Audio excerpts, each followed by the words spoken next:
सिंध में 2 हिंदू लड़कियों के मुबैना अगवा का मामला नया नहीं। ऐसे वाकयात पहले भी होते रहे हैं। आलमी सतह पर पाकिस्तान का इमेज मुतासिर हो रहा है। अक़लियतों के तहफ़्फ़ुज़ के लिए ज़ीरो टॉलरेंस पॉलिसी अपनाना होगी। मियां नवाज शरीफ की सेहत गिर रही है मगर वो इलाज पर तैयार नहीं। वालिदा, भाई और बेटी की बात भी टाल चुके। कायद की जिंदगी अजीज है तो नून लीग के सीनियर रहनुमाओं को खुद आगे आना होगा।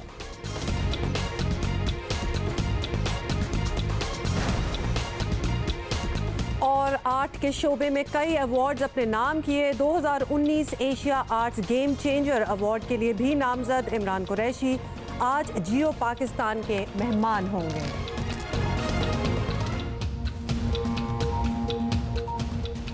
बात चेहरे ऐसे होते हैं जिनसे आप वाकिफ होते हैं और वाकिफ नहीं भी होते। तो इमरान कुरैशी भी उनमें से एक हैं कि आपको तस्वीर देखते ही पता लगता है कि अरे ये तो जाने पहचाने हैं, ये तो उन जैसे लगते हैं। तो ये उन जैसे कैसे लगते हैं ये हम आपको बता देंगे। हाँ, ये हम आपको अभी नहीं बताएंगे, लेकिन आप भी अपना गेस्ट वर्क कर लें थोड़ा सा, no problem. But he will be, Imran Qureshi will be joining us in just a bit. लेकिन उससे पहले कुछ और खबरें हैं जो हम आपसे करना चाहते हैं। Also one of our top stories आपको बताएं, न्यूजीलैंड की वजीर आजम जसिंडा आर्डेन ने मुल्क में अक़लियतों के तहफ़्फ़ुज़ का अपना फ़र्ज पूरा किया। अब इमरान खान और बिलावल भुट्टो ज़रदारी की बारी है। सिंध में अगवा होने वाली हिंदू बरादरी की लड़कियां बाजियाब होनी चाहिए। वज़ीर आज़म ने नोटिस लेते हुए बच्चियों को बाजियाब कराने की हिदायत की है।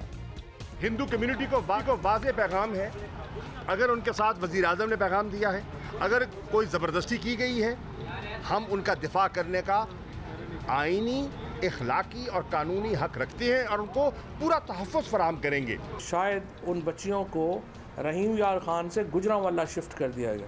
सो अभी उनकी तलाश जो है उसके ऊपर जारी है। पंजाब हुकूमत, पंजाब पुलिस बिल्कुल उसको जो है वो करीब है इंशाअल्लाह ताला उनको पकड़ने के भी, और जो ज़िम्मेदारान हैं उनको गिरफ्तार किया जाएगा। फेडरल मिनिस्टर्स के बयान तो आपने सुन लिए। उधर पीपल्स पार्टी की सिंध हुकूमत भी बज़ाहिर इस मामले में सरगर्म है। जितना एक्शन यहाँ पे हुआ है ये चेयरमैन बिलावल भुट्टो ज़रदारी साहब के अहकामात पर भी हुआ है, और वो हमेशा इस तरह का कोई भी इशू हो तो फौरी तौर पर वो चीफ मिनिस्टर या कैबिनेट के मेंबर्स या सबको ये उनकी तरफ से हुक्म आता है कि इस पर आप फौरी तौर पर अमल करें और इनकी दाद रसी करें। लेकिन इतलात हैं कि अब लड़कियां पंजाब में मौजूद हैं, जहां से उनकी एक वीडियो भी सामने आ गई है। हम अपनी मर्जी से मुसलमान हो गए, हम अपनी मर्जी से शादी की है, हमने शादी कर ली। आप अपने फैसले पे खुश हैं? हाँ, हम फैसले मुतमईन है इस्लाम कबूल करके? कोई जोर जबरदस्ती तो नहीं की किसी ने? अपनी मर्जी से। हिंदू बरादरी का ये सवाल भी है कि सिर्फ नौजवान लड़कियों को ही क्यों मजहब तब्दील करने पर आमादा किया जाता है या वो हो जाती हैं, ये भी सुनिए। आज तक उनको पॉलिटिकल पार्टी सपोर्ट करती हैं, और चाहे मियाँ मिट्ठू हो चाहे पीर अयूब जान सरहंदी हो। कमसन बच्चियाँ क्यों होती हैं? हर बच्ची कमसन अगवा होती है। कोई आपको मैच्योर औरत नहीं मिलेगी, आपको कोई लड़का नहीं मिलेगा, आपको बच्ची मिलेगी। और बच्ची को जिस तरीके से अगवा किया जाता है और मदरसे के अंदर वो भरचुंडी शरीफ पहुंची या पीर अयूब जान के पास पहुंची, उसको कलमा पढ़ा के शादी करा के माना 2 गुनाह करती हैं। एक तो फोर्स्ड कन्वर्जन हुई, दूसरी चीज़ ये कि फ़ौरन उसकी शादी भी होगी। पुलिस के मुताबिक ढेरकी थाने में लड़कियों के मुबैना अगवा का मुकदमा दर्ज कराया गया था। अब दोनों लड़कियों ने बहावलपुर की अदालत में तहफ़्फ़ुज़ के लिए दरख्वास्त दायर कर दी है। ऐसे वाक़यात सिंध में नए नहीं। मीरपुर मथेलो की रिंकल कुमारी समेत कई लड़कियों के अगवा की कहानियाँ सामने आ चुकी हैं, और हिंदू बरादरी का इल्ज़ाम था कि रिंकल कुमारी को पीपल्स पार्टी के रहनुमा मियाँ मिट्ठू ने अपने पास रखा। अदालत ने उसे नवीद शाह नामी नौजवान के हवाले कर दिया। इस सारे मुकदमे के अखराजात मियाँ मिट्ठू ने अदा किए। हम मजीद तो बात करेंगे, लेकिन ये पॉइंट बड़ा वैलिड है और ये बात सोचने वाली है कि चलें मजहब तो तब्दील कर लिया, लेकिन मजहब तब्दील करते के साथ ही ये लड़कियां या ये नौजवान बच्चियां शादी कैसे कर लेती हैं? हाँ, ये फौरन, बल्कि ऑलमोस्ट लगता ये है, सॉरी टू से, लेकिन रीजन शादी था और फिर मजहब बाद में आया। और ये भी सवाल बड़ा वैलिड उठता है कि सिर्फ हिंदू बरादरी की लड़कियां ही क्यों, लड़के क्यों नहीं वहाँ के? If they want to convert तो why not they convert also. नुमाइंदा जियो न्यूज़ मालिक असलम ने हमें ज्वाइन किया, उनसे ज़रा मालूम करते हैं इस वाक़े की तफसील। असलम, सबसे पहले तो ये बता दें कि एक्चुअली हुआ क्या क्या इस कहानी में, टर्न्स एंड ट्विस्ट कब कब क्या क्या आया, और सिंध पुलिस और पंजाब पुलिस के दरमियान कोई इंफॉर्मेशन का एक्सचेंज हुआ है, और क्या इससे पहले भी इस इलाके में इस तरह के वाक़यात रिपोर्ट होते रहे हैं? अब जहाँ तक दोनों सूबों के मामले का ताल्लुक है, मेरी अभी भी एसएसपी घोटकी फ़र्रुख लंजार से बात हुई। उनका ये कहना था कि वो डीपीओ रहीम यार खान उमर सलामत के साथ राब्ते में हैं, और उन्होंने जिन इन लड़कियों की मदद की थी शादी कराने में, उसको भी हिरासत में ले लिया है, और उसके साथ जो वहाँ के गवाहान हैं उनको भी, और वहाँ पर जो दीगर जो लोग थे जो उनको सपोर्ट कर रहे थे उनको भी हिरासत में ले लिया है।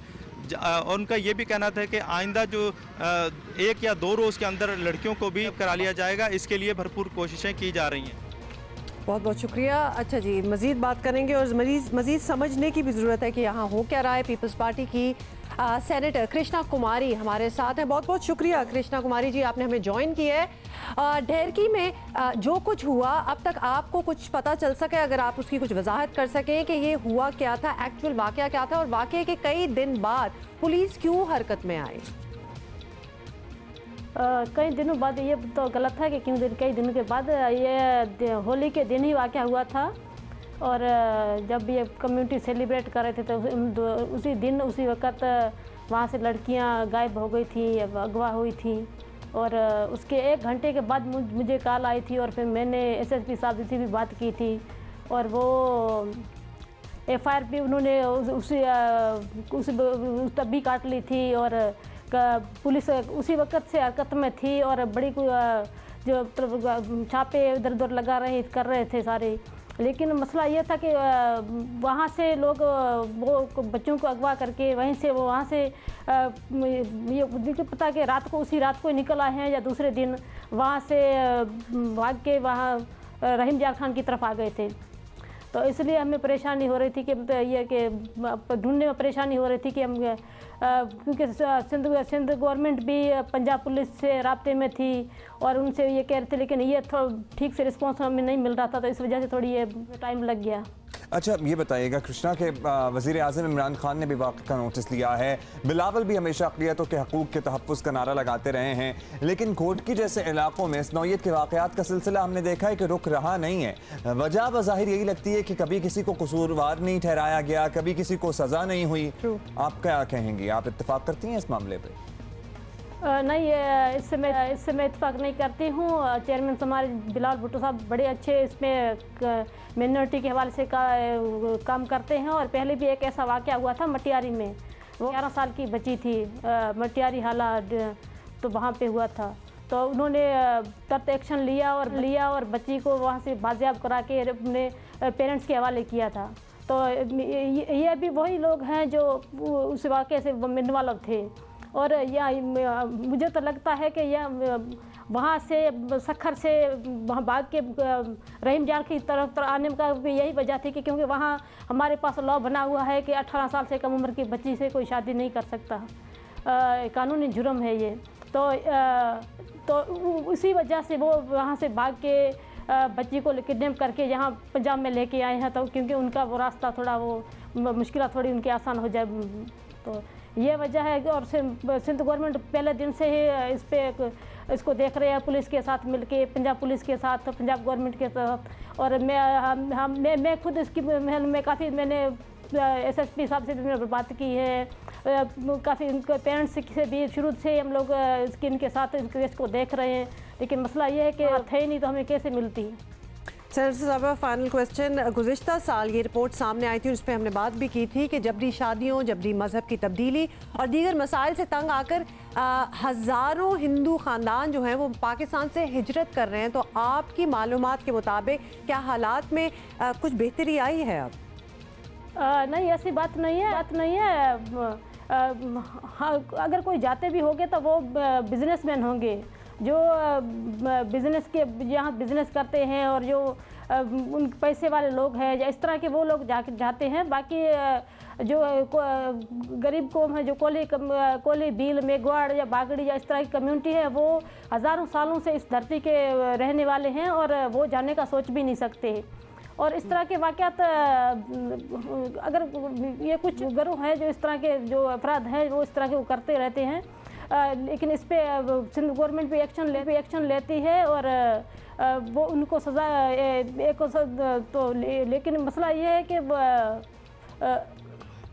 फेडरल गवर्नमेंट की तरफ से या इस तरह का कोई ऐसा कानून नहीं आया है जो क्योंकि जो ये जब कन्वर्ट होती है उस पर कोई कानून हमारे पास होना चाहिए। अगर बच्ची अपनी मर्ज़ी से जाती है तो अपनी पेरेंट्स की मर्ज़ी होनी उसमें चाहिए और उसी दिन उसको कोर्ट में पेश करना चाहिए। लेकिन यहाँ पे ये होता है कि यहाँ बच्ची किडनैप हुई और 1 या 2 दिन वहाँ बिल्कुल अंडरग्राउंड उसको रखते हैं, बिल्कुल गायब रखते हैं। दूसरे दिन अचानक उसका निकाहनामा सामने आ जाता है, छोटी उम्र में शादी होती है और अगर भाई ऐसे अगर आपको अगर वो से मुतासर है तो बच्ची को आप बेटी बना के रखें घर में, बहन बना के रखें, लेकिन उसी दिन उसकी शादी कैसे हो जाती है। और अभी जो ये घोटकी में जो वाक़या हुआ है वो मालूम सब मीडिया में सामने आया है कि वो लड़के दोनों पहले ही शादीशुदा है, बच्चे 1 के 3 बच्चे हैं।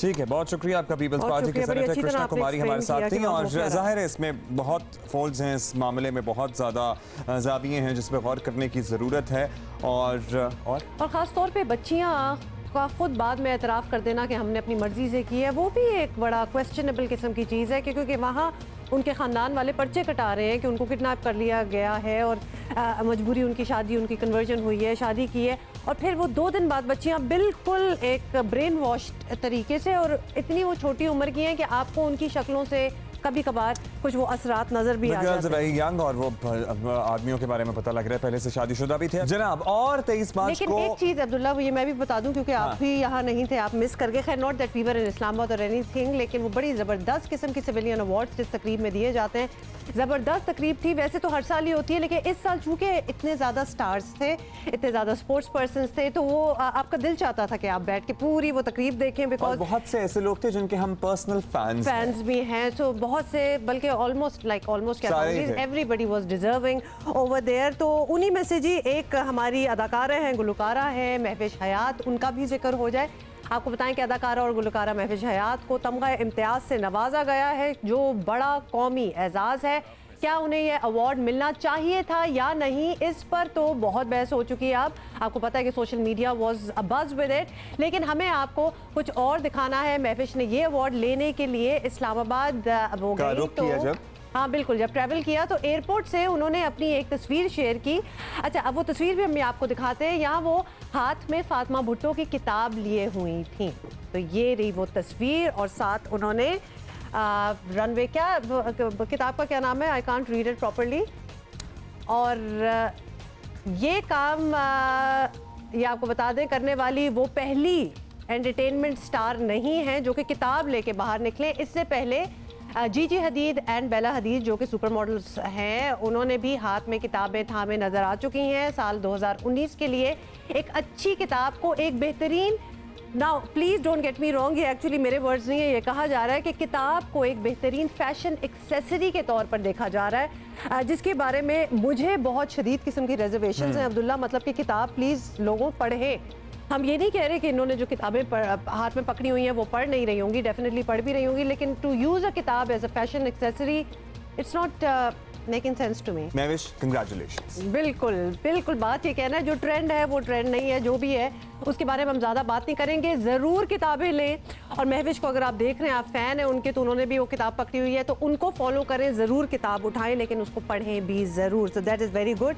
और सिर्फ फैशन एक्सेसरी तक ना रहने दें। हम बारहा आपको कहते हैं कि जो भी चीज़ सोशल मीडिया पे गर्मा गर्म खबर के तौर पे आपके सामने आए उस पर मनो अन यकीन ना कर लिया करें। बिल्कुल, उसके पीछे हमेशा कोई स्टोरी होती है, तो एक स्टोरी के पीछे ज़रा हम भी पड़ गए कि इधर हो क्या रहा है। पहले तो आपको बता दें कि बैनुल अक़वामी शोहरत याफ्ता फैशन डिज़ाइनर क्रिश्चियन लूबुटॉन ने इमरान सैंडल के नाम से पेशावरी चप्पल मुतारिफ करा दी है। तो अब पहले यहाँ रुक जाएं, जब ये सोशल मीडिया पे पहले ये बात उठी तो सारे जी खान साहब को, इमरान खान साहब को तालियां बजाना स्टार्ट हो गए, तारीफें करना स्टार्ट हो गए। खान साहब एक दफ़ा फिर छा गए क्योंकि वो पेशावरी चप्पलें पहनते हैं, तो ये इमरान सैंडल के नाम से जो चप्पल आई तो वो हम आपको भी दिखाते भी हैं। तो इमरान सैंडल के नाम से हियर यू गो। हालांकि खान साहब यकीनन बिल्कुल ऐसी तो नहीं पहनते होंगे, लेकिन it is our Peshawari chappal जिसको खेड़ी भी कहा जाता है। हाँ, and this is in men's wear collection I guess. Absolutely. तो फिर पता क्या चला जी, फिर पता चला कि ये तो इमरान खान साहब पे नहीं है, ये तो एक और इमरान है जिन पे ये चप्पल, जिनसे इंस्पायर होके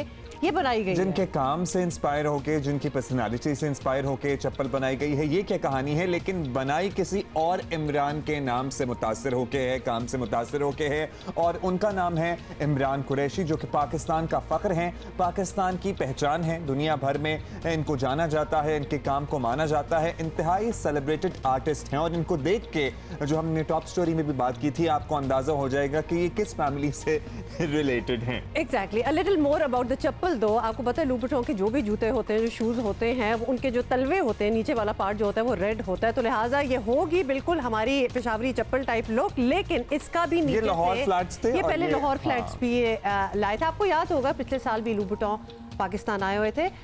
तो अब जी ये जो इमरान सैंडल आई है, इसका भी तलवा लाल रंग का है। So it is a very clear indication कि ये लूबुटों का शू है। अच्छा जी, सो लाल तलवे, ऊपर स्पाइक्स, ये स्टड्स जो हैं गोल्डन रंग के, ये भी लूबुटों की बड़ी खासियत होती है, और उसके एक तरफ लूबुटों का लोगो जो है वो भी नजर आ रहा है। सो यस, वही बड़ी ग्लिटरी ग्लैमरस सी चप्पल। अब हम बात करते हैं उन शख्सियत से। बिल्कुल जी, joining us right now from Lahore. और बहुत से इन्हें दुनिया भर में एजाज़ात, बहुत से अवार्ड से नवाजा जा चुका है। Imran, thank you for being here. Good morning, welcome to Geo Pakistan. Thank you so much for inviting me. जनाब, it's a pleasure to have you over. अब ये बता दीजिए कि ये लूबुटों वाला किस्सा है क्या? जब वो लाहौर आए, पाकिस्तान आए, आपकी मुलाकात हुई उनसे, या उन्होंने आपका काम देखा, या कहीं बाहर आपकी मुलाकात हुई? ये किस्सा है क्या? ये चप्पल बन तो गई, लेकिन चप्पल बनने से पहले की कहानी हमसे ज़रा शेयर कीजिए। अच्छा, चप्पल बनने से पहले की कहानी ये है कि क्रिश्चियन लोबुटो काफ़ी ज़ाहिर फेमस शू डिज़ाइनर हैं, और उनसे मेरी मुलाकात तो हुई थी 2014 में पर्सनली पेरिस में, लेकिन उससे पहले वो मुझे पता लगा था कि वो मेरे काम को काफ़ी फॉलो करते हैं, और उनकी कलेक्शन में भी मेरा काम था। और फिर हम एक प्रोजेक्ट करना चाह रहे थे, बट बीच में एक कोऑर्डिनेटर थे, तो डायरेक्ट हमारा राब्ता कभी नहीं हुआ, उस कोऑर्डिनेटर के थ्रू हुआ, और वो कभी राब्ता हो नहीं सका, वो प्रोजेक्ट भी नहीं इतना इवॉल्व हुआ। और वो उनका मियामी में एक वो है नया शोरूम था, तो उसके लिए कुछ वो चाह रहे थे कि मैं कोई इंस्टॉलेशन करूं या कोई चीज़ करूं, लेकिन खैर वो काम नहीं हो पाया। लेकिन फिर एक और फ्रेंड थे दुबई में, रितु, और उनके थ्रू फिर हमारा राब्ता हुआ, और मैं फिर पेरिस में था, तो इत्तेफाकिया एक डिनर पे मुलाकात हुई, और बस फिर उसके बाद हमारी काफ़ी अच्छी एक अंडरस्टैंडिंग थी, दोस्ती थी, और अभी तक है। तो Imran, how do you feel about this? Because we do know कि दुनिया में भी आर्टिस्ट जो होते हैं एक दूसरे को ऑनर करते हैं, जैसे अपने आर्ट को किसी और आर्टिस्ट के नाम से भी मुंसलिक करते हैं। तो how do you feel? Because Louboutin इतना बड़ा नाम है दुनिया में, और माशाल्लाह पाकिस्तान में आपका इतना बड़ा नाम है कि हमें तो एज अ ऑनर फील हुआ है। एंड ऑफ कोर्स पाकिस्तानी ये चीज़ है, दिस सैंडल, जो कि पूरी दुनिया में अब मशहूर होगी विद योर नेम। जी, काफ़ी अच्छा फील होता है, क्योंकि मेनली जो आपने खुद जवाब भी दे दिया कि पाकिस्तान की वजह से ज़्यादा वजह है कि आपको बेहतर फील और खुशी होती है कि पॉजिटिव एक इमेज जाता है मुल्क का। लूबुटो 2017 में लाहौर भी आए थे और इस्लामाबाद भी आए थे। इस्लामाबाद में मेरी और आयशा खालिद की एग्जीबिशन थी नेशनल आर्ट्स काउंसिल में, तो वहाँ पे वो उसकी ओपनिंग पे आए थे। Then he came to Lahore, और वहाँ हमने NCA national college of arts में भी इसके स्टूडेंट्स के साथ भी काम किया था कुछ टाइम लगा के, और हम कुछ और प्रोजेक्ट्स पे भी सोचते रहे, लेकिन हम ज़रा काफ़ी एक दोस्ताना माहौल में हमारा होता है सारा सिस्टम। तो बस वो अभी ये जो सैंडल है जो अभी जिसकी आप बात करना है, इसका तो मुझे खुद कल पता चला है। ये क्रिश्चियन ने मुझे सरप्राइज़ दिया एक अदर, तो मैं भी यही समझा था बाकी लोगों की तरह कि इमरान खान के बारे में, लेकिन फिर मुझे शाम को उनका मैसेज आया कि ये आपके बारे में और ऑनर किया है आपका जो आर्ट है। चले, दैट इज ग्रेट, क्योंकि सवाल मैं अगला आपसे यही था कि भाई आपका क्या किरदार है इस चप्पल की डिजाइनिंग में, क्या कलर कॉम्बिनेशन या कुछ और एलिमेंट आपसे पूछा गया या सजेशन ली गई, लेकिन जाहिर है आपके लिए भी सरप्राइज था, तो आपको तो तोहफा ही मिला एक किस्म का। और आप पेशावरी चप्पल खुद भी पहनते हैं या नहीं पहनते, ये हम पूछेंगे इमरान, लेकिन एक छोटी सी हमें ब्रेक लेनी है और आपके काम के बारे में भी हम थोड़ी सी बात इस वक्फे के बाद हमारे साथ। कितना मजा आता है जब कोई इतनी इंस्पायरिंग पर्सनालिटी हो जो कि बड़े कम वैसे टीवी पे आते हैं, लेकिन हमारे लिए आ गए मेहमान ऐसे होते हैं जिनके आने की वजह से आपका दिन भी जबरदस्त शुरू होता है और उनके आने की खुशी आपको बहुत होती है। तो Imran Qureshi is certainly one of those मेहमान। बिल्कुल, बिकॉज अगेन मैं ये बता दूं कि हम इनके बड़े फैंस रहे हैं, लेकिन ये बड़ा कम इंटरव्यू देते हैं या टीवी पे आते हैं, so we are really honoured कि इन्होंने आज हमें ज्वाइन किया है। इमरान, एक और सवाल जो कि अभी हम ब्रेक में भी बात कर रहे थे कि आर्टिस्ट मतलब किसी के लिए ये सोचना बड़ा मुश्किल है कि द वे आर्टिस्ट किसी वर्ल्ड इवेंट को, किसी ट्रेजेडी को किस तरह इंटरप्रेट करते हैं। इवन चलिए ये तो चीज़ें सामने हो रही होती हैं, इवन कोई पोएम, कोई शायरी, कोई ऐसी टच कर जाए कि उसको भी ट्रांसलेट कर देते हैं इनटू कैनवस। तो आपके बहुत से काम में हमें ये नज़र आ रहा है। जी, जो 9/11 के बाद जो पूरी दुनिया की सिचुएशन थी, तो उसमें काम काफ़ी मेरा तब्दील हुआ, और जिस तरह वायलेंस थी, सीरीज़ जो इंसिडेंट हो रहे थे वायलेंस के, तो और जिस तरह से मैं नोट कर रहा था एक जगह जो ज़िंदगी से भरपूर होती है, और जैसे ही बॉम्ब ब्लास्ट होता है तो वहाँ पे एक खूनी किस्म का मंज़र होता है, तो वो बड़ा एक एग्रेसिव एक्ट होता है। लेकिन उसके हवाले से फिर मैंने नोट किया कि लोग जो हैं they are still looking for peace, और यहाँ स्पेशली पाकिस्तानी लोग जिस तरह वो उस पर बात करते थे या रिस्पॉन्स कर रहे थे, कुछ इस तरह के इंसिडेंट हुए, तो उस पर जो उनका रिस्पॉन्स था वो एक आपको होप देता था, वो आपको एक लाइफ की तरफ लेके जाता था, वो आपको एक पीसफुल उसकी तरफ। तो इस वक्त इस तरह के काम में आपको एक वायलेंस भी नज़र आता है, बट एक उसी वक्त में वहाँ उम्मीद भी है और ज़िंदगी की भी एक ख्वाहिश है। बिल्कुल, ज़िंदगी की ख्वाहिश और उम्मीद दोनों चीज़ें नज़र आ रही हैं। दूर से देखें तो ये खून के छींटे भी लगते हैं एट टाइम्स, लेकिन करीब जाके देखें तो ये बड़ी खूबसूरत गुलाब की पंखड़ियाँ हैं, पत्तियाँ हैं जो इमरान की पेंटिंग्स में आपको नज़र आएंगी। इमरान, आपकी शक्ल देख के ज़ाहिर है हमें एक और शख्सियत जो बड़ी जानी पहचानी है पाकिस्तान की, फैसल कुरैशी, बड़े सेलिब्रेटेड आर्टिस्ट हैं, उनकी भी याद आती है, और वो आपके भाई हैं। तो दोनों भाइयों ने एक दूसरे को कैसे सपोर्ट किया, या दोनों एक दूसरे के काम में इन्फ्लुएंस करते हैं क्या? हमारी काफ़ी अच्छी अंडरस्टैंडिंग है काम के हवाले से। फैसल जो कुछ करते हैं, उनकी दोनों फिल्मों के स्क्रिप्ट मुझे ज़बानी याद हैं इस वक्त, तो किसी को नहीं पता होंगे। तो मतलब वो डिस्कस कर मैं इसलिए कह रहा हूँ कि वो डिस्कस करते हैं मुझसे कि क्या करें, और हम दोनों आपस में काफ़ी ज़्यादा अपने काम के हवाले से भी और वैसे भी हमारी अच्छी है। बाकी बहन भाइयों में हम दोनों की ज़्यादा क्लोज़ वो है एक तरह की अंडरस्टैंडिंग। शायद उसकी वजह ये भी है कि दोनों की फील्ड एक आर्ट से रिलेटेड है, और फैसल भी NC वहीं था, तो ये भी वजह हो सकती है। और फिर एक तरह के आपको तो उनके स्क्रिप्ट याद है, लेकिन वो आपकी पेंटिंग्स में भी कुछ बताते हैं कि हाँ कुछ ऐसे कर लें या कुछ ऐसे होना चाहिए?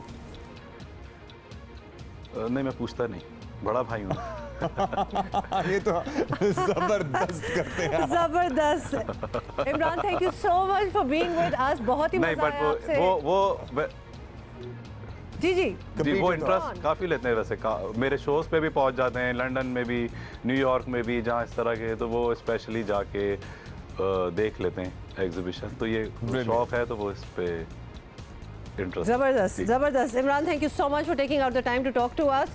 और बाकी शो जो है वो दुनिया में जहाँ जहाँ पाकिस्तानियों वो देख रहे हो, so here is one Pakistani artist who is amazing, तो लिहाजा आप इनका आर्ट ज़रूर अप्रिशिएट करें और लें and show it to your friends as well. जिनको अवार्ड्स मिले हैं ना, सिविल अवार्ड्स, उनके बारे में बात कर रहे थे, और हम पहले भी ये बात कर चुके हैं और अब भी ये दोबारा करेंगे कि बाज़ लोगों को तो हमें लगा है बहुत देर से नवाजा किया, इससे बहुत पहले उनको ऑनर कर देना चाहिए था। जैसे कि can I take some names please, जैसे कि इशरत फातिमा, वो कब से ज़बरदस्त किस्म की न्यूज़ कास्टिंग करेंगे। मतलब ओरिजिनली जब कोई आप न्यूज़ जब सुनते थे, जब इतने ज़्यादा चैनल्स वगैरह नहीं थे, तो इशरत जो थी वो she was the one who used to deliver the news, और उसके अलावा face of news in Pakistan. Absolutely, और अभी भी आप उनको देखो तो दिल चाहता है उनसे कि थोड़ी सी खबरें तो बता दें व्हाट्स आप। लेकिन उसके अलावा रीमा रीमा खान हमारी सेलिब्रेटेड एक्ट्रेस बॉलीवुड की original, I would say not original, उनसे पहले भी बहुत आई थी, but the one who sustained the longest, उनको भी अब नहीं, बाबरा शरीफ को इस बार नहीं मिला, और बाबरा शरीफ को शायद अगर मिल चुका है तो पहले मिला। बिल्कुल मिला, इस बार मिला। यस, इस बार मिला। सोने भी बहुत देर से मिला। फिर उसके बाद जो है आपको बताएं, अताउल्लाह ईसा खिलवी साहब को यार मतलब है कि रिकॉर्ड बनाया उस आदमी।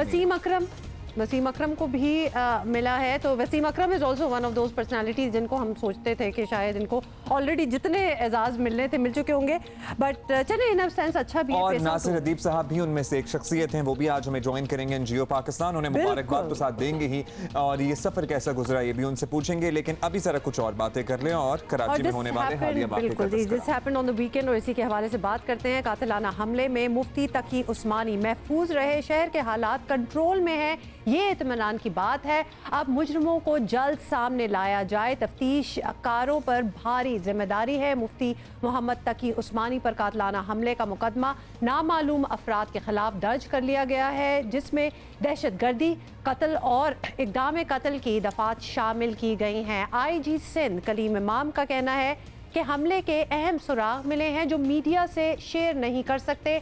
मुफ्ती साहब प्रोग्राम आज शाहजेब खानजादा के साथ में खुद इस हमले की तफसीलात बताएं। मैं खुद हैरान हूँ कि मैं कैसे बचा। वो चारों तरफ से गोलियों की बौछार थी, एक मरतबा वो फायरिंग करके फिर आगे निकल गए, फिर दोबारा वापस आकर दोबारा फायरिंग की, शायद इस ख्याल से कि टारगेट पता नहीं मरा है कि नहीं। मैं हल्का सा नीचे हो गया था तो मेरे सर पर से होके गुजरी है, मेरा गाड़ी का पिछला शीशा भी टूटा है और दाएं बाएं जो शीशे हैं वो भी टूटे हैं और विंड स्क्रीन का शीशा भी टूटा है। वज़ीर आला सिंध ने खुद घर जाकर मुफ्ती तकी उस्मानी की खैरियत दरियाफ्त की। पिछले 2-3 महीने से कुछ वाक़यात हुए हैं और उसमें मैंने बड़ा क्लियरली कुछ दिनों पहले भी उनके पीछे जो लोग थे उनका बताया था कि जो इस शहर के अमन को ख़राब करना चाहते हैं, और ये वाज़ेह भी हो गया पिछले दिनों। फिर तकारीर जो हुई हैं दूसरे मुल्क में बैठ के और मुल्क के ख़िलाफ़, मुल्क के लोगों के ख़िलाफ़, पाक अफवाज के ख़िलाफ़, उनसे साफ ज़ाहिर हुआ है। ये भी मुझे उसी की एक कड़ी लगती है कि शहर की खुशियाँ जिनको पसंद नहीं हैं उन्होंने ये वाक़या किया। वफाकी हुकूमत भी इस हवाले से दिलचस्पी दिखा रही है और गवर्नर सिंध ने भी मुफ्ती तकी उस्मानी से मुलाकात की। आईजी साहब ने की भी थी उनकी सिक्योरिटी चीफ ऑफ, जिसके लिए वो ही वो थैंकफुल। तो वो उसके बाद जब ये अटैक हुआ है तो मैं समझता हूँ कि ये इसके पीछे जो नासिर हो सकते हैं वो अभी कुछ कहना काबिल इस वक्त है, लेकिन जो स्पेकुलेट हम कर रहे हैं इस वक्त वो ये कर रहे हैं कि जो पाकिस्तान का इस वक्त PSL पाकिस्तान में होना पुरअमन तरीके से, उसके बाद पाकिस्तान का जो इमेज दुनिया में बेहतर हो रहा है और जो हमारे क्रॉस बॉर्डर टेररिज्म के जो चांसेस है, ये उसका कोई शासखाना हो सकता है। मुफ्ती तकी उस्मानी जिस मकतबा फ़िक्र से ताल्लुक़ रखते हैं, इसके कई उलमा को सियासत से कोई ताल्लुक़ ना होने के बावजूद निशाना बनाया जा चुका है। मौलाना यूसुफ लुधियानवी, मुफ्ती निज़ामुद्दीन शाहमज़ई और मौलाना असलम शेखुपुरी कराची में ही दहशतगर्दों के हाथों शहीद हुए। साबिक़ चीफ जस्टिस साक़िब निसार के हुक्म पर दीगर शख्सियात समेत उलमा से भी सिक्योरिटी वापस ली गई थी। अहम शख्सियात की सिक्योरिटी के तनाजुर में यह पहलू भी मद्देनज़र रखना चाहिए। इसी बात करेंगे और नुमाइंदा ख़ुसूसी अफजल नदीम डोगर साहब ने हमें ज्वाइन किया। डोगर साहब, मौलाना तकी उस्मानी पर हमला एक बहुत बड़ा संगीन वाक़या था। अब तक क्या पुलिस ये जान सकी है कि हमला आवर कौन थे, क्या मकसद था, मोटिव क्या था? जी, इस सिलसिले में कोई बड़ा ब्रेक थ्रू तो सामने नहीं आया। गुलशन इकबाल के उस इलाके में जहां हमला हुआ था वहां के तकरीबन 30 के करीब कैमरास का जो है वो डेटा हासिल किया गया है, जिसमें वो हमलावर या उनके सहूलतकार जो थे वो मुमकिन तौर पर पुलिस का कहना है कि वो इसमें इनको मिले हैं, नज़र आए हैं, और उन वीडियोज़ की मदद से उनके जो क्लोज करके उनको जब उनकी पिक्चर जो है बनाई जा रही हैं, जिन्हें मीडिया पर रिलीज़ किया जाएगा। इसके अलावा जो उस इलाके में जो है वो जियो फेंसिंग पुलिस ने की है। तकरीबन लाख के करीब मोबाइल फ़ोन का जो है वो डेटा उस इलाके का हासिल किया है, जिसको मजीद क्लोज करते करते पुलिस उन मुल्ज़मान के उन मोबाइल फ़ोन तक पहुंचने की कोशिश करेगी, जो पुलिस हुकाम का कहना है। जियो फेंसिंग का प्रोसेस अभी जारी है। तीसरा, वहां से जो 9mm पिस्तौल के 15 खोल मिले थे।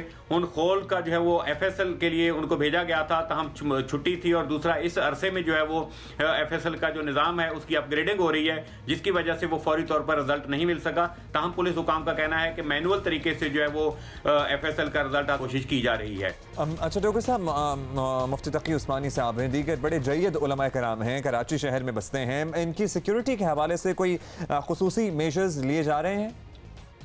आला अदलिया की जानिब से कुछ अहकाम जारी किए गए थे। उनको फॉलो करते हुए कुछ जो मुख्तलिफ लोग थे उनकी सिक्योरिटी विड्रा की थी।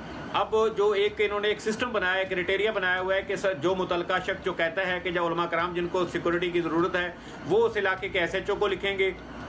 SHO की जानिब से अपनी सिफारिश के साथ वो SSP को दरख्वास्त जाती है, SSP के बाद एडिशनल IG को, एडिशनल IG को भेजते हैं। फिर उसके बाद वो होम डिपार्टमेंट में जाती है। होम डिपार्टमेंट में एक कमेटी बनी है जिसके चेयरमैन होम सेक्रेटरी हैं।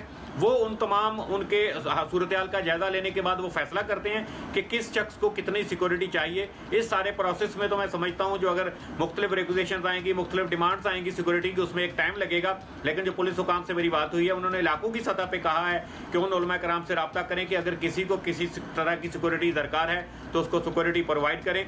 तो इनमें मेन तौर पर अगर वो इलाके का SHO है वो उसको अपने इलाके में सिक्योरिटी देता है, उसके बाद दूसरे थाने की हदूद में अगर वो जाते हैं तो वहाँ उनको वहाँ सिक्योरिटी देती है। तो ये एक लोकल अरेंजमेंट किया है मैं समझता हूँ। तहम मेरा ख्याल है कि इसमें हुकूमत की सतह पर कोई फैसला होगा तो हतमी इस सिलसिले में कोई इक़दाम किए जाएंगे। बहुत शुक्रिया आपका अफजल नदीम डोगर, हमारे स्पेशल कॉरेस्पॉन्डेंट हमारे साथ मौजूद थे। होपफुली कुछ सिक्योरिटी मेजर्स बढ़ाए जाएँ, आम शख्सियात जो कराची में रहती हैं उनकी मोबिलिटी को ज़रा मोहतात बनाया जाए। अभी हम आगे बढ़ जाएं? बिल्कुल जी, आगे बढ़ें और बिल्कुल एक डिफरेंट टॉपिक पे बात करते हैं और बात हो जाए पाकिस्तानी फिल्म इंडस्ट्री की, अगर आपकी इजाज़त हो। तो पाकिस्तानी सुपरस्टार अदाकारा माहिरा खान ने तो आप ऐसे मांग रही हैं जैसे मैं अगर नहीं दूंगा वो टू बी ऑनेस्ट वो एक फॉर्मेलिटी है ना, अभी तो मैं तो बात करनी है। It was just like rhetoric. अच्छा जी, माहिरा खान की बात कर लेते हैं। तो एक ट्वीट उन्होंने की है जिसमें उन्होंने अपनी अगली फिल्म जो आने वाली है उसके बारे में कुछ मालूमात शेयर की हैं। और फिल्म में माहिरा के साथ है बिलाल अशरफ, वो हीरो होंगे, माहिरा हीरोइन होंगी। और डायरेक्टर मोहम्मद एहतशामुद्दीन है। माहिरा फिल्म में नूरी, जबकि उनका नाम नूरी होगा, जबकि बिलाल अशरफ समीर का किरदार जो है वो अदा करेंगे। और माहिरा ने ट्वीट भी की और ट्वीट में क्या कहा ये भी देख लेते हैं। वैसे बड़ा इन्होंने तस्वीर की, लेकिन आप जरा इनकी पाउच से क्या लग रहा है आपको? क्या लव स्टोरी है या क्या लग रहा है? Of course, I'm sure it's a love story. या फिर लव तो जरूर है इसमें। They look very happy and we are looking forward to Mahira's next film. They make a good couple as an on-screen couple. है ना? या अच्छे लग रहे थे दोनों साथ एक दूसरे के साथ। अभी हम बड़ी ही स्पेशल शख्सियत से आपकी मुलाकात कराएंगे। यौम पाकिस्तान पर मुल्क की जिन मुमताज़ शख्सियात को कौमी अवार्ड से नवाजा गया, इनमें नासिर अदीब साहब भी शामिल हैं जिन्हें सदारती तमगा बराए हुस्न कारकर्दगी या प्राइड ऑफ परफॉर्मेंस मिला। नासिर अदीब का नाम किसी तारुफ का मोहताज नहीं। ये पाकिस्तान की मकबूल तरीन फिल्म मौला जट समेत 400 फिल्मों के स्क्रिप्ट लिख चुके हैं, जो कि एक आलमी रिकॉर्ड भी है। और आपको ये बताएं कि नासिर अदीब साहब की लिखी फिल्मों से ही सुल्तान राही, मुस्तफ़ा कुरैशी, जावेद शेख, शान और रीमा फिल्म स्टार्स बने हैं। और अपने 50 साल फ़नी सफ़र में नासिर अदीब ने गीत निगारी भी की और स्टेज प्लेस भी लिखे। और उनका लिखा एक स्टेज ड्रामा मुसलसल 1000 शोज़ जो है वो चला। और नासिर अदीब साहब ने 4 नस्लों के साथ काम किया है और आज भी हमारी इंडस्ट्री उनके तजुर्बे से फ़ायदा उठा रही है। ज़बरदस्त। और of course no points for guessing, Nasir अदीब साहब ने आज हमें जियो पाकिस्तान पर ज्वाइन किया। कहानी नवीस हैं, हिदायतकार हैं, हम सब के जाने माने हैं। सदारती तमगा बराए हुस्न कारकर्दगी इन्हें दिया गया है। बहुत शुक्रिया ज्वाइन करने का नासिर अदीब साहब, और बहुत बहुत मुबारक हो आपको।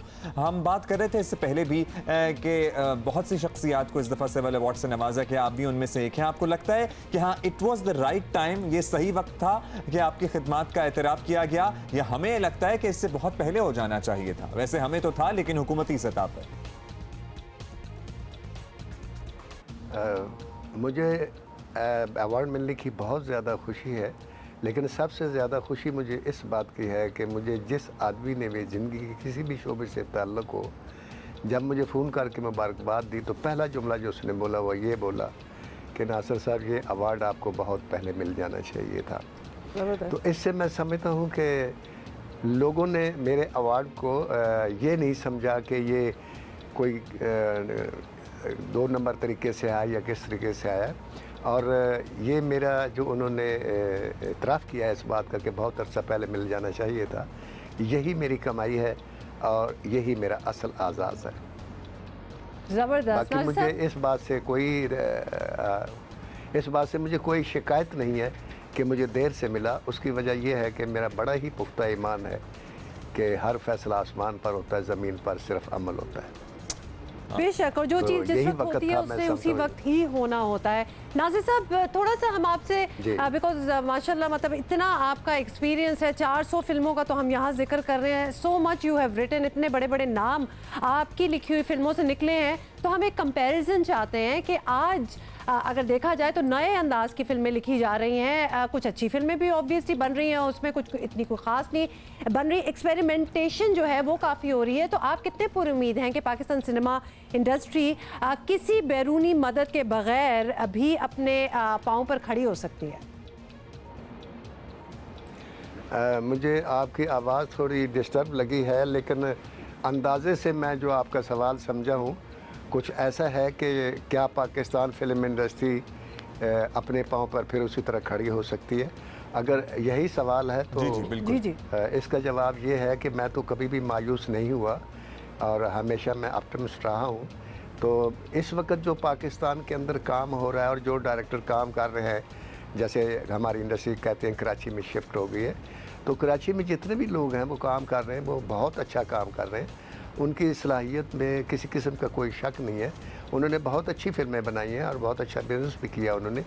इसमें थोड़ा सा मैं ये चाहूँगा कि अगर हुकूमत के पाकिस्तान सिनेमा इंडस्ट्री को प्रोड्यूसर के साथ तावन करने पर मजबूर कर दे और वो उनको अपनी फिल्में समझ कर उनको चलाए और उनको उसी तरीके से शोज़ भी दे तो बहुत अच्छा होगा। और एक बात जो मैं कहना चाहता हूँ वो ये है कि मैं हमेशा हर चैनल पे ये बात मैंने की है कि पाकिस्तान फिल्म इंडस्ट्री का जो सही रिवाइवल है वो उस रोज़ होगा जिस रोज़ पंजाबी फ़िल्म जो है वो बनकर सुपरहिट होगी। और जैसे कि ये मेरी नई फिल्म आ रही थी the legend of Maula Jatt, मेरा ईमान है कि इसका रिज़ल्ट जो है वो बहुत अच्छा होगा।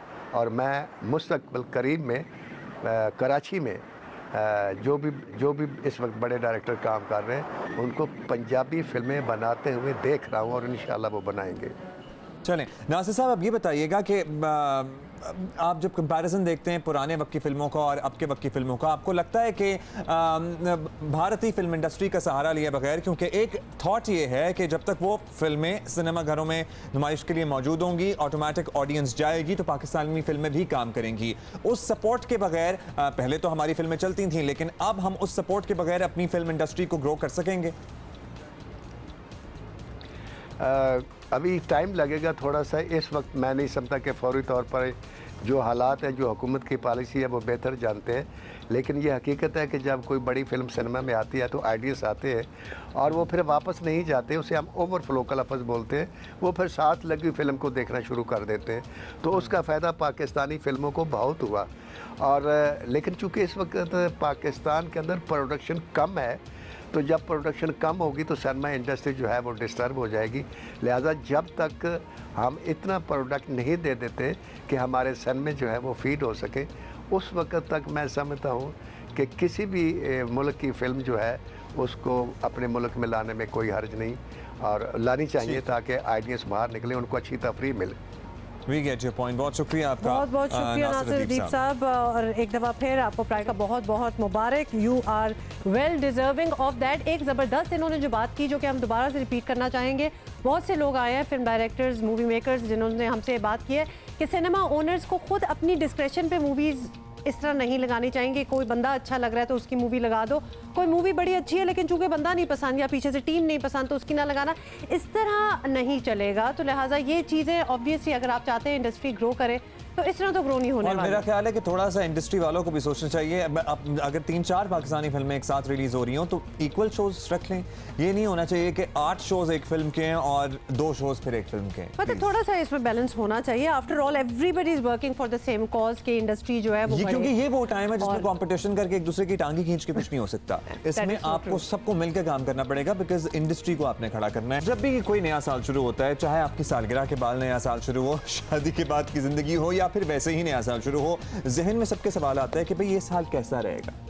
लेकिन यहाँ पे हम वो सितारों की चाल की बात नहीं कर रहे, क्योंकि ये है जियो पाकिस्तान, कुछ और नहीं। मैं भी उतनी सरप्राइज हुई हूँ जितने आप हुए कि अब्दुल्ला कौन सी नई जिंदगी की बात करें। हर साल की तरह इस साल भी जंग ग्रुप और द इकोनॉमिस्ट के इश्तराक से शाया होने वाला जरीदा कैसा होगा 2019 आ चुका है, और इस मैगजीन में हर शोबे पर बात की गई है और लिखने वाले अपने अपने शोबों के टॉप माहिरीन समझे जाते हैं। और इसका अंदाज़ा इसी बात से लगा लें कि पाक भारत ताल्लुकात और अफगानिस्तान के हालात वगैरह से ताल्लुक़ पेश किए गए तज्ज़िये भी हैं इसमें, और अभी से सच साबित होना शुरू हो भी गए हैं। So you have to read this. और इस मैगजीन की एडिटर मुनज़्ज़ा सिद्दीकी हमारे साथ है। Munazza, thank you for joining us. और we love the cover, by the way. Cover पे हम सबसे पहले आ जाएं, या फिर हम ये पहले बता दें कि मार्च की 23 के बाद हम आपसे मुलाकात कर रहे हैं। आप हमारे पास देर से आई हैं या रिसाला ही देर से आया है? हम आपके पास देर से आए हैं। चले फिर रिसाला जो है वो फरवरी के पहले हफ्ते में आ गया था। ऑलराइट, चले ये बड़ा अच्छा हो गया। तो सबसे पहले तो हम आपको एक दफ़ा फिर दिखा दें cover. Very apt, very nice, क्योंकि खान साहब जो हैं वो अपनी हर एग्जाम्पल में क्रिकेट अपना डालते ज़रूर हैं। तो इसमें खान साहब ने शेरवानी भी पहनी हुई है, शेरवानी भी और बॉलिंग भी करा रहे हैं, क्योंकि पीटीआई हुकूमत और इनके इमरान खान की ज़ेर क़यादत पहली दफ़ा विफाक में आई है। जी जी। तो क्योंकि माजी का कोई हमारे पास रेफरेंस पॉइंट नहीं है, अलावा ये कि क्रिकेट में वो कितनी अच्छी उनकी परफॉर्मेंस रही, तो उस हवाले से हमने एक कवर हमारी टीम ने तरतीब दिया है। और इसमें आप देख सकते हैं कि हमने विकेट्स के ऊपर जो 2019 में इस हुकूमत को बड़े मसाइल का सामना हो सकता है, उसका हमने बेरोजगारी, खसारा, करप्शन, ऑपोजिशन, सारा चीज़ें आपने बीच में डाल दी हैं। ये obviously we were going through it, और वैसे हमने अपने व्यूअर्स को भी बताया है कि कुछ चीज़ें साल के शुरू में ही देखनी, जैसे ये कशीदगी जो पाकिस्तान इंडिया की हुई है, थैंक गॉड वो उधर ही कटेल होगी। उसके बाद अफगानिस्तान की तालिबान के साथ जो टॉक्स हैं, Pakistan has also been involve with it. तो ये फोर्सी ऑलरेडी आप लोग कर रहे थे, और कुछ प्रेडिक्शंस या फिर कुछ चीज़ें जो हाउ दे विल एंड, या फिर इस तरह ये हो सकता है, तो वो ऑलरेडी नज़र आ रहा था। देखिए, इस हमारे जो पैनल पे लोग हैं वो सारे एक्सपर्ट्स हैं, सीनियर जर्नलिस्ट हैं, अपने अपने शोबों के माहिरीन हैं, और वो चीज़ें देखते आ रहे हैं कि कैसे चीज़ें डेवलप हो रही हैं। जो हमारा ये मैगज़ीन आ गया था फरवरी के शुरू में ही, जो पाकिस्तान इंडिया कशीदगी वगैरह हुई, ये सब थोड़ा सा बाद में मैगज़ीन के आने के बाद हुई। और हमारे जो माहिरीन हैं उन्होंने जिन बुनियादों के ऊपर अपने तज्ज़िया दिया, और इसका एक तरह से फोरकास्ट इस मैगज़ीन में हुई है। हमने ये लिखा कि मोदी जो है वो कोई ना कोई मिस एडवेंचर की कोशिश करेंगे, और वो हुई भी, आपने देखा पुलवामा का। और किन बुनियादों पर करेंगे? इंडिया में इलेक्शंस हैं, कश्मीर का मामला है, क्योंकि पहली दफ़ा ये हुआ है कि जो आपकी इंटरनेशनल कम्युनिटी है वो इंडिया का नैरेटिव एक्सेप्ट नहीं कर रही, और वो ये बात मानने पे मजबूर हो रही है कि जो कश्मीर में इंडिपेंडेंस मूवमेंट है वो इंडिजिनस है, उसको बाहर। बिल्कुल। फिर आपका अफगानिस्तान में जो तालिबान और अमेरिका के दरमियान पीस टॉक्स हैं, वो वाला मामला है, जिसमें दिल्ली और काबुल को अलग रखा गया। अच्छा मुनज़्ज़ा, ये बताइएगा, एक तो ये बता दीजिए कि नामवर कंट्रीब्यूटर्स कौन हैं इस रिसाले में, और दूसरा ये कि जो स्टूडेंट्स हमें देख रहे हैं, जो यंगस्टर्स हमें देख रहे हैं, वो क्या सोचें इसको खरीदने से पहले, या उनके लिए क्या अट्रैक्टिव पॉइंट्स हैं कि भाई हाँ उन्हें तो लेना ही चाहिए? देखिए, ये magazine, how would you sell this? ये इस मैगज़ीन की शेल्फ लाइफ 1 साल है, ये पूरे 2019 के लिए। तो ये नहीं है कि अगर आपने लेके और 1 महीने में ख़त्म नहीं किया तो ये बेकार हो जाएगा, ऐसा नहीं है। आप इसको रखें, पढ़ें। इसमें बहुत से 2019 में के लोकल और इंटरनेशनल ट्रेंड्स पे बात की गई है, और बहुत सी चीज़ों के बारे में फोरकास्ट किया गया, और बड़े बड़े नामवर राइटर्स हैं इसके अंदर। कुछ नाम अगर आप देखिए पाकिस्तान के में तो हमारे जो अपने जंग जियो ग्रुप के हैं, हमारे जियो न्यूज़ के जो एमडी हैं अज़हर अब्बास साहब, उन्होंने मीडिया पे लिखा है। तो जो लोग मीडिया में इंटरेस्टेड हैं, उसका फ्यूचर जानना चाहते हैं कि किस तरह जाना चाहिए, जो नए एस्पायरिंग जर्नलिस्ट हैं उनके लिए ये पढ़ना बहुत ज़रूरी है। फॉर एग्ज़ाम्पल फिर ये है कि आपके सलीम साफ़ी साहब हैं, सुहेल वड़ाइद साहब हैं, तो इस तरह doctor Abid Qayyum Sulehri who has also been a part of Ehsan Salahuddin है जिन्होंने एजुकेशन पे लिखा है, मिफ्ता इस्माइल हैं, हामिद मीर साहब हैं। बिल्कुल, अच्छा दिस इज़ वेरी गुड। ख़ास तौर पे जो कि मैं कहती हूँ कि करंट अफेयर्स के, इंटरनेशनल रिलेशंस के स्टूडेंट्स हैं जो कि इंटरेस्ट रखते हैं कि पाकिस्तान में क्या हो रहा है, ख़ित्ते में क्या हो रहा है, दुनिया में क्या हो रहा है और इस साल के क्या ट्रेंड्स हैं, उनके लिए तो बहुत ही फ़ायदेमंद है।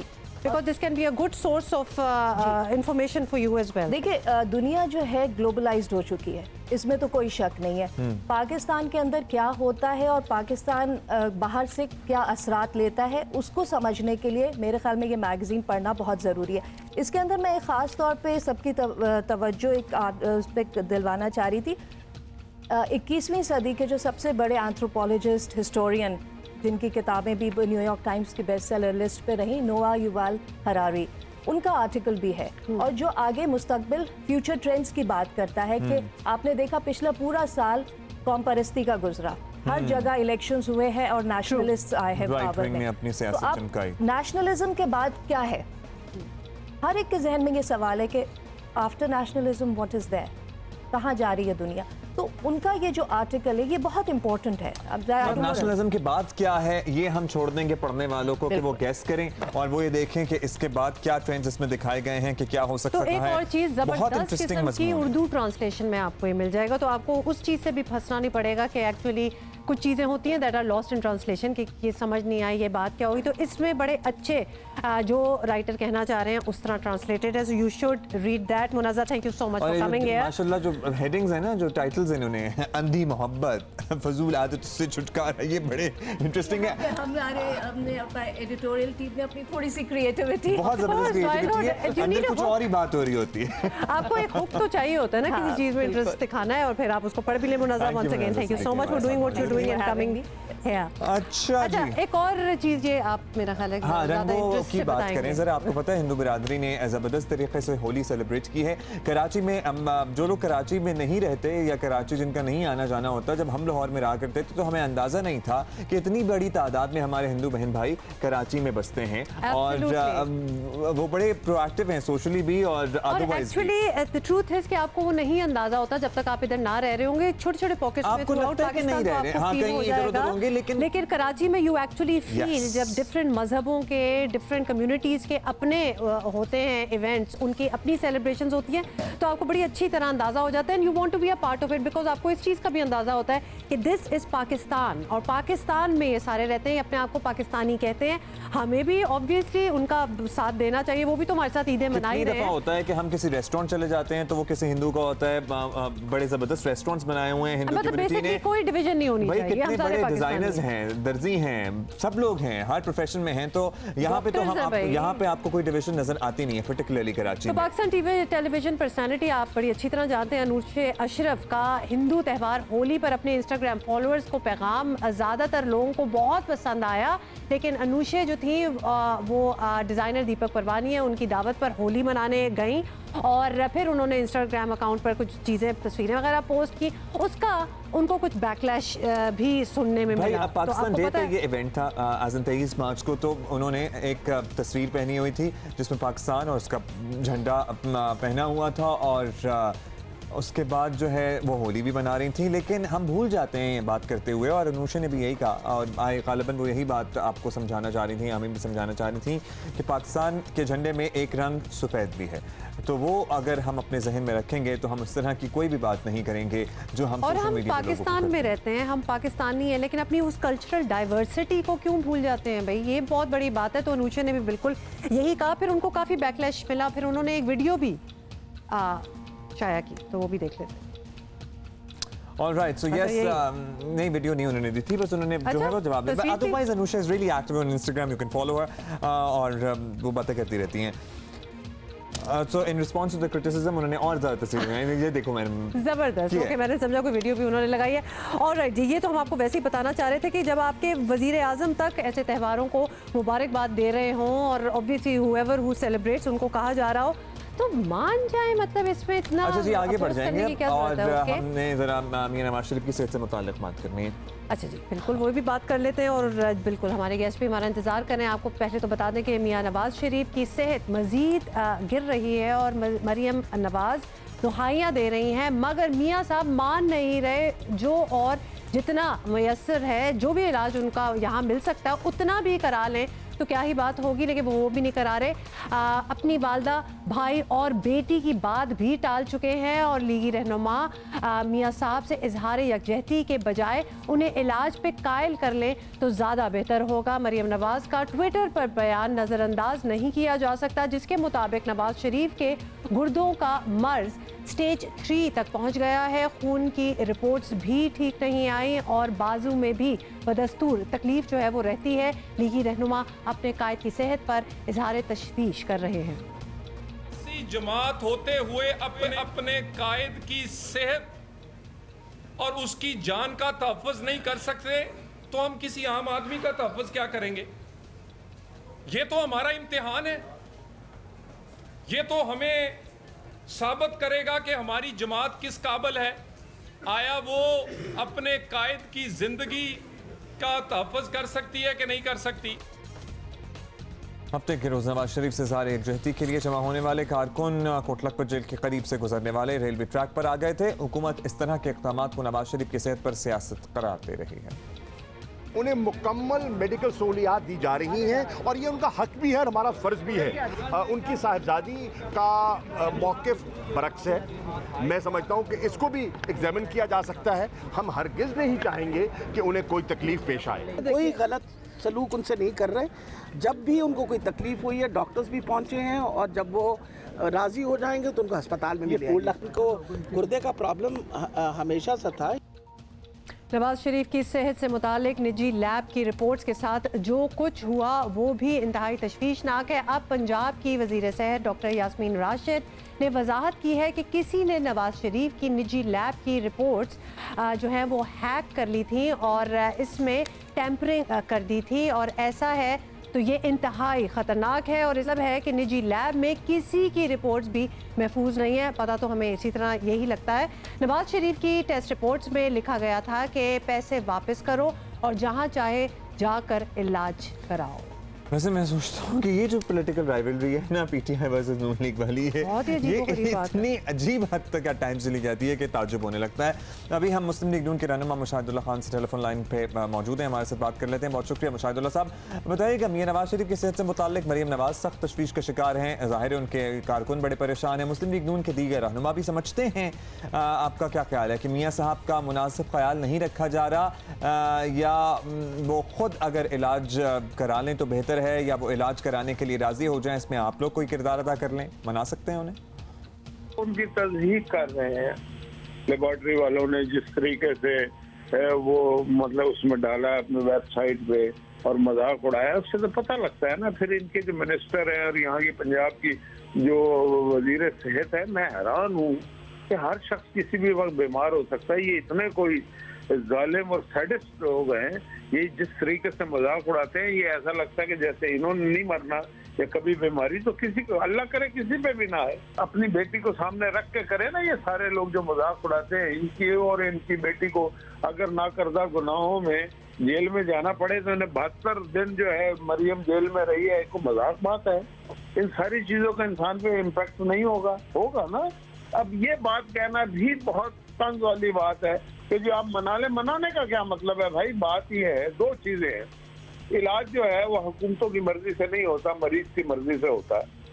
यहाँ पे हुकूमत अपनी मर्जी से इलाज उनका कराना चाहती है। दूसरी बात यह है कि जो नवाज शरीफ जेल में है वो इन लोगों की वजह से है जो आज ये तंज और तशनी कर रहे हैं, जो मजाक उड़ा रहे हैं उनकी बीमारी का। ये बीमारी भी उनकी वजह से है और नवाज शरीफ भी उनकी वजह से जेल में, अपनी वजह से नहीं है। जबकि इमरान खान इश्तिहारी मुल्जिम था, इमरान खान ने पीटीवी पे कब्जा किया था, इमरान खान ने पुलिस से लोग छोड़वा के ले आया था थाने से, हमने तो उसको एक लम्हे के लिए भी जेल में नहीं डाला। मुशाहिदुल्लाह खान साहब, ये बीमारी तो उनको ज़रा कुछ पहले अरसे से थी, तो लिहाजा वो तो उनकी वजह से नहीं हो सकती। खैर एनीवे, हम आपसे कुछ और पूछना चाहते हैं। हम देख रहे हैं कि मरियम, आई गेस गालिबन उनकी लाइन ड्रॉप हो गई है, तो बहुत शुक्रिया मुशाहिदुल्लाह खान साहब, thank you for joining us. Hopefully जितने भी बीमार हैं अल्लाह मियां उन्हें सेहत दे और मियां नवाज शरीफ की सेहत भी बेहतर हो जाए। We have to move on. दो आब्दी साहब हमारा इंतजार कर रहे हैं। अस्सलाम वालेकुम आब्दी साहब। आब्दी साहब, आपसे आज जो हम सवाल करना चाहते हैं, एक्चुअली बड़े लोग हैं जो इस किस्म का सोचते हैं कि क्यों नहीं है पाकिस्तान में सियासत पे आपकी गहरी नज़र है। जिस तरह बाहर के मुल्कों में सियासी रहनुमाओं की तरबियत और ग्रूमिंग के लिए बाकायदा इदारे मौजूद हैं, तो क्या हमारे यहाँ भी ऐसा कोई इदारा है? क्योंकि अक्सर सियासी रहनुमाओं के तर्ज अमल से हमें इसकी ज़रूरत महसूस होती है। हम अगर पॉलिटिक्स के अंदर आते हैं और अगर हमारी कोई रेलेवेंट तालीम हो, जैसे हमने पब्लिक पॉलिसी की भी हो, इंटरनेशनल रिलेशंस किए हुए हों, या कोई रेलेवेंट हमारे पास डिग्री हो, जिसके बाद कोई ऐसा इदारा हो जो पॉलिटिशियंस को ग्रूम करता हो या पॉलिटिशियंस को ट्रेन करता हो या उनको उन पॉलिटिकल स्ट्रेटजीज़ को जो है वो उसके ऊपर रिसर्च होती हो।